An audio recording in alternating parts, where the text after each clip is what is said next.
तो hello guys, आपका स्वागत है हमारे यूट्यूब चैनल देसी मंगा में। और आज हम एक्सप्लेन करेंगे रिटर्निंग ऑफ स्वॉर्ड हीरो के पार्ट 2 को।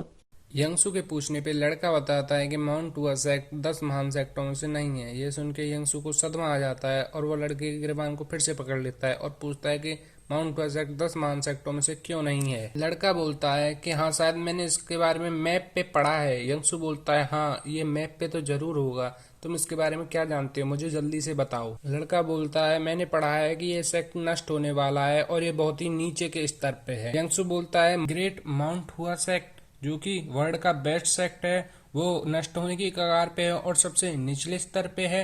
यह कह के वो लड़के को छोड़ देता है। यंगसू बोलता है कि मुझे तुम्हारी बातों पे यकीन नहीं है, मुझे अपनी आंखों से देखना होगा। मैं माउंट हुआ जाऊंगा।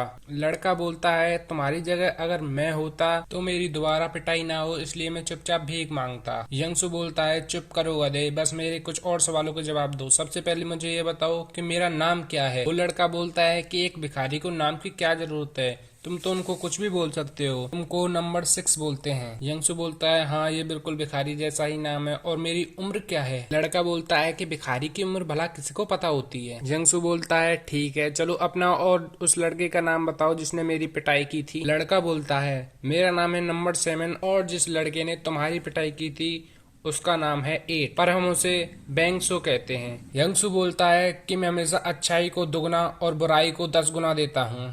मेरा नाम याद रखना, माउंट हुआ सेक्ट का यंगसू। अगली बार जब हम मिलेंगे तो मैं तुम्हारी मदद को याद रखूंगा और तुम्हारे इस कर्ज को जरूर चुकाऊंगा। कुछ भी हो, अब मैं जा रहा हूँ। यह कहकर यंगसू जाने लगता है।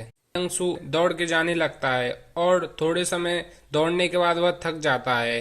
यंगसू सोचता है कि अगर ऐसा ही रहा तो वहां पहुंचने से पहले तो मैं मर ही जाऊंगा।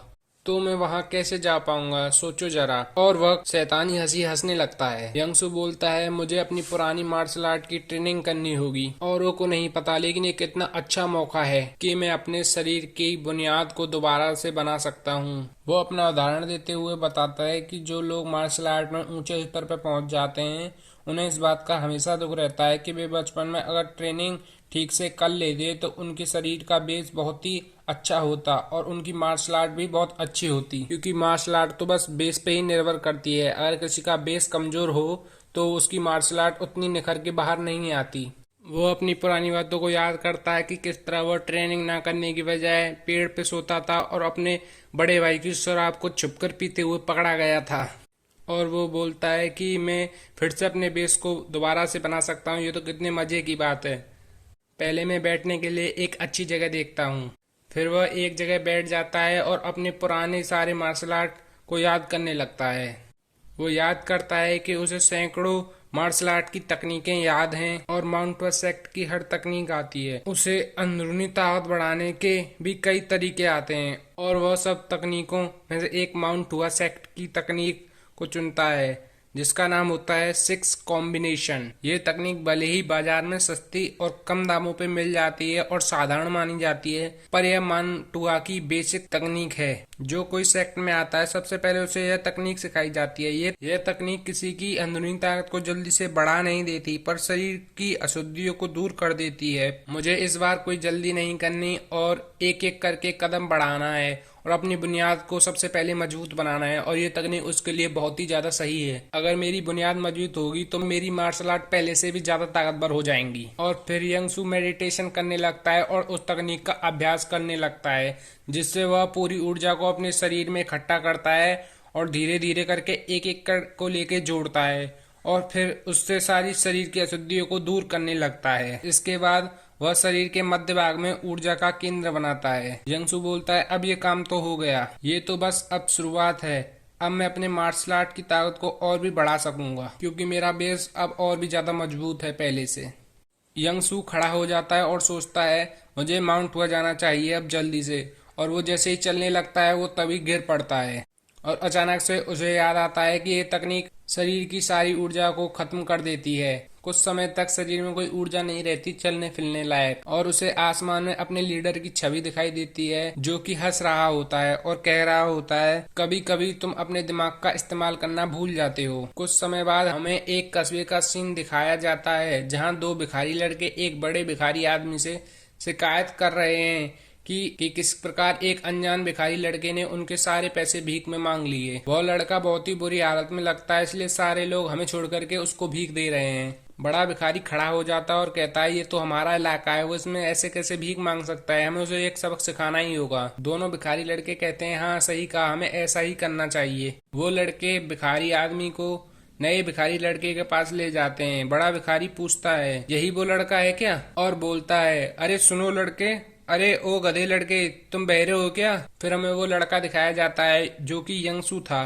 यंगसू बोलता है तुम मुझसे बात कर रहे हो क्या। बड़ा भिखारी बोलता है तुम हमारे इलाके में हमारी बिना इजाजत के पैसे मांग रहे हो, तुम तो पिटने का काम कर रहे हो। अब तक तुमने जो कुछ मांगा है, अगर तुम उस सब को यहाँ छोड़कर चले जाते हो तो हम तुम्हें पीटेंगे नहीं और जाने देंगे। यंगसू बोलता है तुम्हें तो सब कुछ चाहिए, तुम कुत्तों को तो मेरा बचा हुआ खाना भी चाहिए होगा। इस पे वो सब भड़क जाते हैं और बोलते हैं तुम कुत्ता किसको बोल रहे हो। यंगसू खड़ा हो जाता है और सोचता है कि जितना ताकतवर मैं हूँ उतनी ताकत इनको संभालने के लिए काफी है।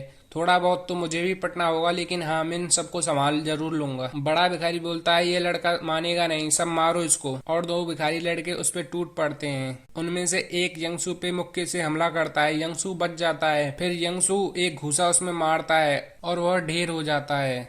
यंगसू बोलता है गधों में माउंट हुआ का सॉर्ड सेंट हूँ, तुम उल्लू के पट्टे, तुम ये सब नहीं जानते। और वह उन तीनों की बहुत जोर से पिटाई कर देता है। अगला सीन हमें दिखाया जाता है। उस सीन में तीनों की पिटाई बहुत बुरी तरह से हुई दिखाई जाती है और वह तीनों उससे माफी मांग रहे होते हैं। यंगसू उनसे पूछता है क्या तुम्हें माउंट हुआ जाने का सबसे जल्दी वाला रास्ता पता है। बड़ा भिखारी बोलता है आप तो बहुत ही आसान बात पूछ रहे हैं। यंगसू बोलता है तो तुम्हें पता है। बड़ा भिखारी बोलता है बिल्कुल नहीं पता, अगर हमें ये सब पता होता तो हम भिखारी थोड़े होते। यंगसू बोलता है लगता है मैं गलत आदमी से पूछ रहा हूँ, और वो सब हंसने लगते हैं। और यंगसू बोलता है मैं तुम्हें पहले ही बता दूं, अगर हम कभी दोबारा मिले और मैंने तुमसे कभी पूछा तो उसका सीधा सीधा जवाब देना, नहीं तो तुम्हारी इतनी बुरी पिटाई करूंगा कि तुम पहचानने लायक नहीं रह जाओगे। और वो उन सबको भगा देता है। अगला सीन हमें माउंट हुआ सेक्ट का दिखाई देता है, जहां हमें वर्तमान सेक्ट लीडर दिखाई देता है जो खिड़की के पास खड़ा होता है। सेक्ट लीडर के पीछे से आवाज आती है और सेक्ट गार्ड बोलता है क्या मैं अंदर आ सकता हूँ सेक्ट लीडर। सेक्ट लीडर बोलता है हाँ आ जाओ। सेक्ट गार्ड बोलता है ये कोई बड़ी बात तो नहीं है, लेकिन एक बच्चा आपसे मिलना चाहता है। सेक्ट लीडर कहता है क्या एक बच्चा मिलना चाहता है मुझसे। सेक्ट लीडर कहता है कौन है वो बच्चा, लाओ उसे मेरे पास। फिर हमें यंगसू दिखाई देता है जो सेक्ट लीडर को सल्यूट करता है, और यंगसू बोलता है कि मुझे माउंट हुआ सेक्ट का डिसाइपल बनना है सेक्ट लीडर। और हमारा एपिसोड यहीं पे खत्म हो जाता है। Thank you for watching guys, please subscribe करें, लाइक करें, और अगली वीडियो जल्दी लेके हाजिर हूँ।